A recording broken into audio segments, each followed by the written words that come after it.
Hello everyone, welcome to Sanmarga classes. 24ನೇ ಪ್ರಶ್ನೆ, ಹಣ ಮತ್ತು ಸಾಲ ಎಂಬಂತಹ ಚಾಪ್ಟರ್ ಇಂದ ಕ್ರೆಡಿಟ್ ಕಾರ್ಡ್ ಡೆಬಿಟ್ ಕಾರ್ಡ್ಗಳಿಗಿಂತ ಹೇಗೆ ಭಿನ್ನವಾಗಿದೆ. ಈ credit card, debit card, cheque, D ಇವೆಲ್ಲ ಏನು ಮಕ್ಕಳೇ, ಬ್ಯಾಂಕ್ ಹಣದಲ್ಲಿ ಬರುವಂತದ್ದು ಅಲ್ವಾ, ಬ್ಯಾಂಕ್ ಹಣ. ಓಕೆ, ಕ್ರೆಡಿಟ್ ಕಾರ್ಡ್ ಡೆಬಿಟ್ ಕಾರ್ಡ್ಗಿಂತ ಹೇಗೆ ಭಿನ್ನವಾಗಿದೆ ಅಂತ ಕೇಳ್ತಾ ಇದ್ದಾರೆ.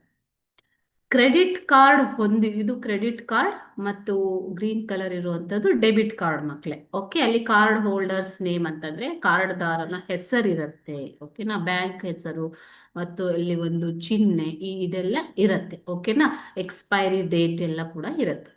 ಸೊ ಈ ಕ್ರೆಡಿಟ್ ಕಾರ್ಡ್ನಲ್ಲಿ ಸಾಲದ ಖಾತೆಯಿಂದ ಸರಕುಗಳನ್ನ ಕೊಳ್ಳಬಹುದು, ನಂತರ ನೀವು ಪಾವತಿ ಮಾಡುವುದು. ಕ್ರೆಡಿಟ್ ಕಾರ್ಡ್ ಇದ್ರೆ ನೀವು ಅದಕ್ಕೆ ಒಂದು ನಿರ್ದಿಷ್ಟ ಮೌಲ್ಯ ಇರುತ್ತೆ ಮಕ್ಕಳೇ, ಮ್ಯಾಕ್ಸಿಮಮ್ ಅಮೌಂಟ್, ಲಿಮಿಟ್ ಅಂತ, ಮಿತಿ.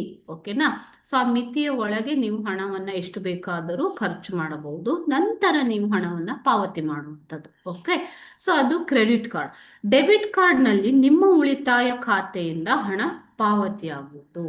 ಓಕೆ, ಸೊ ಕ್ರೆಡಿಟ್ ಕಾರ್ಡ್ ಅನ್ನ ಎಲೆಕ್ಟ್ರಾನಿಕ್ ಯಂತ್ರದ ಮೇಲೆ ಒತ್ತಿ ಎಳೆಯಲಾಗತ್ತೆ.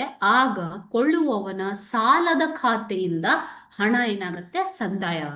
ಓಕೆ, ಸೊ ಈ ಕ್ರೆಡಿಟ್ ಕಾರ್ಡ್ ಸಾಲದ ಖಾತೆ ಅಂತಂದ್ರೆ ನಿಮ್ಮ ಖಾತೆಯಲ್ಲಿ ಹಣ ಇಲ್ಲದೆ ಇದ್ರೂ ಕೂಡ ಆ ಕ್ರೆಡಿಟ್ ಕಾರ್ಡ್ ಇದ್ರೆ ನಿಮಗೆ ಬ್ಯಾಂಕ್ ಸಾಲ ಕೊಡುತ್ತೆ. ಆ ಸಾಲವನ್ನ ಉಪಯೋಗಿಸಿ ನೀವು ವಸ್ತುಗಳನ್ನ ಖರೀದಿ ಮಾಡಬಹುದು. ಸೊ ಅದಕ್ಕೆ ಒಂದು 90 ದಿನಗಳು 60 ದಿನಗಳ ಕಾಲಾವಕಾಶ ಇರುತ್ತೆ. ಆ ಕಾಲಾವಕಾಶದಲ್ಲಿ ನೀವು ಸಾಲವನ್ನ ಸಂದಾಯ ಮಾಡಿದ್ರೆ ಆಯ್ತು ಮಕ್ಕಳೇ, ಇದು ಕ್ರೆಡಿಟ್ ಕಾರ್ಡ್. ಆದ್ರೆ ಡೆಬಿಟ್ ಕಾರ್ಡ್ ಅಂತಂದ್ರೆ ನಿಮ್ಮ ಉಳಿತಾಯ ಖಾತೆಯಲ್ಲಿ ಹಣ ಇರಬೇಕು. ಆ ಉಳಿತಾಯ ಖಾತೆಯಲ್ಲಿ ಇರುವ ಹಣವನ್ನ ಉಪಯೋಗಿಸಿಕೊಂಡು ನೀವು ಹಣವನ್ನ ಸಂದಾಯ ಮಾಡಬಹುದು. ಇದು ಡೆಬಿಟ್ ಮತ್ತು ಕ್ರೆಡಿಟ್ ಕಾರ್ಡ್ಗೆ ಇರುವಂತಹ ವ್ಯತ್ಯಾಸ. Okay, thank you.